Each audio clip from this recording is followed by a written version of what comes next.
আসসালামু আলাইকুম। সবাই কেমন আছেন? আশা করি ভালো আছেন।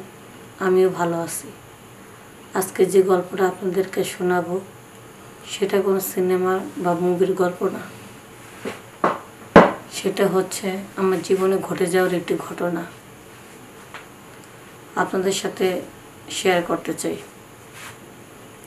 আমি একজন গৃহিণী, বাসায় থাকি।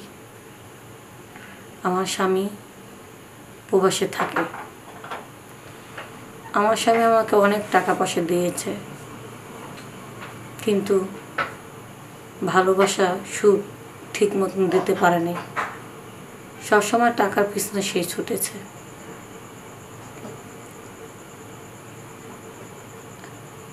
বাড়িতে দুজন কাজের লোক আছে। একজনের নাম আব্দুল্লাহ, আরেকজনের নাম রহিমা। দুজনে কাজ করে। আর আমার স্বামী যখন প্রবাসে যায় তখন আমাদের ফুটফুটে একটা সন্তান আছে। ওই তখন পেটে, ওর যখন 2 মাস পেটে থাকে, ওকে 2 মাসে পেটে রেখে আমার স্বামী প্রবাসে চলে যায়। আর সেই সন্তানের বয়স জন্ম হওয়ার পরও 6 বছর হয়ে গেছে। তাই আপনারা বুঝতে পারেন 7 বছর ধরে আমি শারীরিক দিক দিয়ে অনেক কষ্ট পাচ্ছি। সারাদিন ভালোই কাটে। রাতের বেলা যখন ঘুমাইতে যাই তখন মনটার মধ্যে খুব কষ্ট লাগে। স্বামীর কথা খুব মনে পড়ে। যে যাদের টাকা পয়সা নাই, রাস্তা দিয়ে যখন গাড়িতে উঠে যায়, অনেক সময় সন্ধ্যা হয়ে যায়, রাত হয়ে যায়, দেখি অনেক সময় যে টোকাই, কাগজ টোকাই, বোতল টোকাই ছেলে মেয়েরা রাস্তার মধ্যে গলা ঝরে ধরে ঘুমায় রয়েছে শান্তিতে। আমার মনে হয় তারও মনের দিক দিয়ে সুখ আছে। আর আমি এত বড় অট্টালিকা রাজপ্রাসাদের মধ্যে থাকি, আমার মনের মধ্যে সুখ নেই। ওই যে আমার স্বামী টাকা পয়সা, সোনা গোনা, শাড়ি গোনা সব দিতে পারে, তবে একটু ভালোবাসা দিতে পারে না। সেই প্রবাসে থাকে বলে শুধু ভালোবাসাতেই কষ্ট। যাই হোক, প্রতিদিন তো এই কষ্টের কথা মনে পড়ে।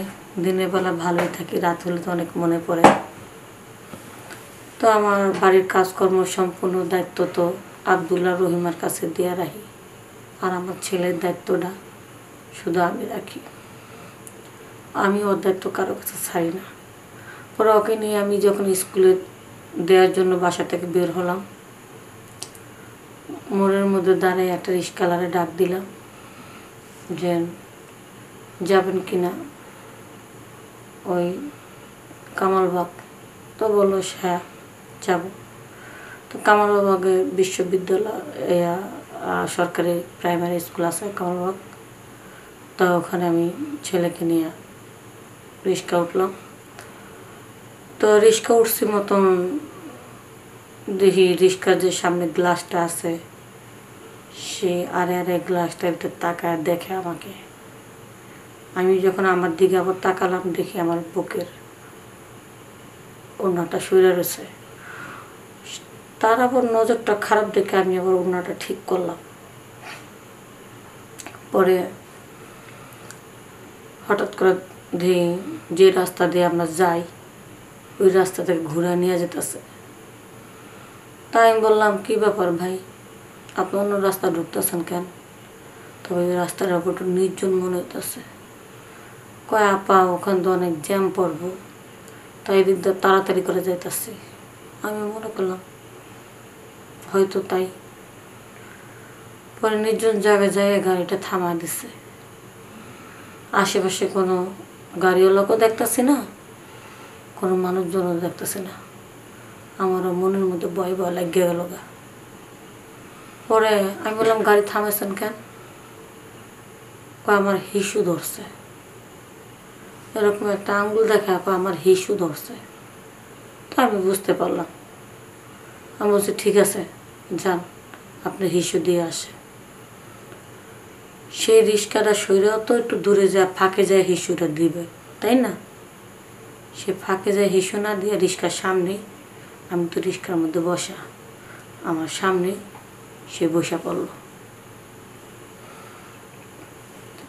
এখন সে যখন বসে পড়ল, এখন আমি আর কি কম, বারবার চোখটা এভাবে সরাই, হঠাৎ করে আমার চোখটা তার ওখানে গেল গা। ওখানে যাওয়ার পরে ভাই রে ভাই কী বলবো, তার যে জিনিসটা আমি দেখলাম ওটা তো মনে হয় আমার স্বামীরটা থেকে 3 গুণ বড় হবে, খুব ভালো হবে, মোটা সোটা। যাই হোক, শুধু শেষ। পরে সে রিক্সা নিয়ে টান দিয়ে আমাকে দিয়ে আসলো, দিয়ে এসে নামা দিল। আমি ওই ছেলেকে নিয়ে বাসা চলে আসলাম স্কুল শেষ করে। দিনের বেলা ভালোই গেল। রাত্রেবেলা যখন আমি ঘুমাইতে যাই, এখন আর আমার জামাইয়ের কথা মনে পড়ে না, এখন ওই বারবার রিক্সাওয়ালার কথা মনে পড়ে। ওই যে রিক্সাওয়ালা হিসু দিছে আর আমি দেখে ফেলাইছি, ওটা দেখার পরে আর কি আমার মনটার ভিতরে একটু প্রেম প্রেম ভাব এসে পড়লো। যখনই চোখ বুজে ঘুমাইতে যাই, স্বপ্নের মধ্যে তার ওই জিনিসটা চোখে ভাসে, যে কত সুন্দর একটা জিনিস। ইস, একবার যদি ওই জিনিসটা আমি ব্যবহার করতে পারতাম, না জানি কত ভালো লাগতো। কারণ আমার জামাইটার থেকে 3 গুণ ভালো, মোটা সোটা, আলো বুঝেন। পরে যাই হোক, সারা রাত তার ঘুম ধরলো না, এমন অবস্থা হয়েছে কি বলবো। ওই রিক্সাওয়ালা আমার লাগবেই লাগবে। ওই রিক্সাওয়ালারে আমার অন্তত 1 দিনের জন্য হোক বা 1 ঘন্টার জন্য হলেও আমার লাগবে। তার প্রতি আমি এমন একটা হয়ে গেছে আর কি, দুর্বল হয়ে পড়ছি। পরে রিক্সাওয়ালাকে খোঁজার নিয়ত করে সকালবেলা বাচ্চাকে নিয়ে স্কুলে যাওয়ার আধা ঘন্টা আগে বা 1 ঘন্টা আগে বের হয়ে গেলাম, যেন ওই রিক্সাওয়ালাকে পাই কি না। কারণ যারা স্কুলের খ্যাপগুলো টানে, তারা ওই স্কুলের আশেপাশ দিয়ে আর কি থাকবে, ইয়ার জন্য ওই টাইমে টাইমে হয়তো রিক্সা থাকতে পারে। পরে যাওয়ার সময় তো আমি পাইলাম না, যে টাইমে স্কুল ছুটি ওই টাইমে তো কয়েকটা রিক্সাওয়ালা অটোওয়ালা দাঁড়া থাকে স্কুলের সামনে। তো যাওয়ার সময় পাইলাম না। তো স্কুল থেকে যখন বের হব, মরে গেছি। যার পরে দেখি যেন রিক্সাওয়ালা আছে। এখন এরা দেখে তো আমি পুরো খুশি।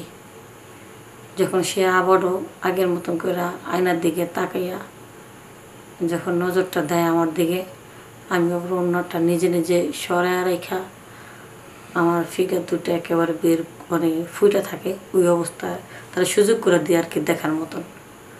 দেখার পরে তার ভাল লাগছে।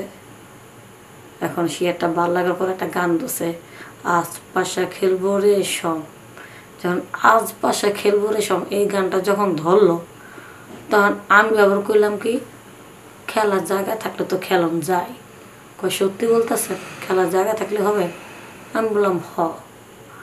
পরে কী করলাম, ওই রিক্সাওয়ালারে আমি বাড়িতে নিয়ে গেলাম, যে আপনি বাড়িতে ড্রয়িং রুমে বসেন। বুয়াকে বললাম চা নাস্তা দেওয়ার জন্য, ঠিক আছে। ওই ফাঁকে ছেলেটাকে আমি ঘুম পাড়া রাখলাম, আর ওদেরকে ছুটি দিয়ে দিলাম, যাও আজকের জন্য ছুটি। পরে সুযোগে তো বুঝতেই তো পারছেন, ছেলে ঘুমা রয়েছে, কাজের ছেলে মেয়ে বাড়িতে নাই। তখন রিক্সাওয়ালারে একলা পাইয়া তার সব কিছু মানে তার বোঝানোর পরে আমি আমার মন মতন করে তার সাথে আমার সম্পর্ক হয়ে যায়।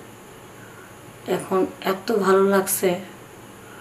এখন আমি একটা জিনিসই বুঝতে পারলাম না, যে আমার স্বামী এত ভালো ভালো খাবার খায়, তারটা এত বড় না, অথচ আপনারা চাইলে ডাল ভাত খেয়ে থাকেন, আপনাদেরটা এত সুন্দর এত ভালো কিভাবে হয়?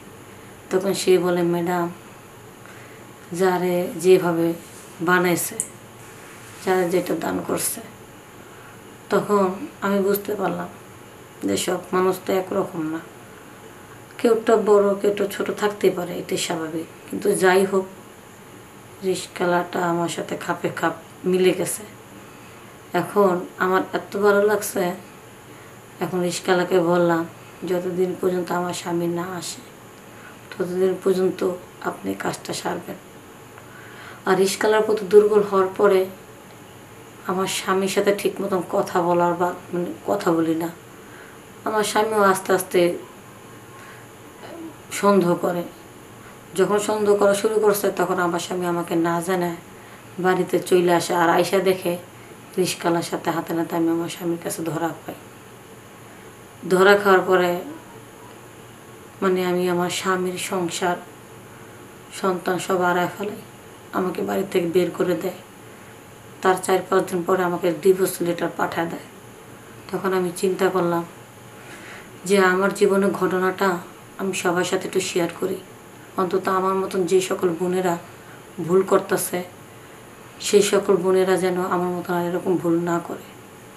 তো আপনাদের কাছে একটা রিকোয়েস্ট, ক্ষণিকের সুখের জন্য স্বামী যদি একটু কমও পারে তারপর তারটা চালায় নেবেন, কিন্তু ক্ষণিকের সুখের জন্য বেশি আনন্দ করার জন্য বাইরের ছেলেদের সাথে সম্পর্ক করে নিজের সন্তান সংসার স্বামীকে আপনি হারাবেন না। কারণ তারা সারা জীবনের জন্য আপনাকে সুখ দিতে পারবে, আর ক্ষণিকের সুখ আপনাকে এক মুহূর্তের জন্য দিব সুখ, সারা জীবনের জন্য না।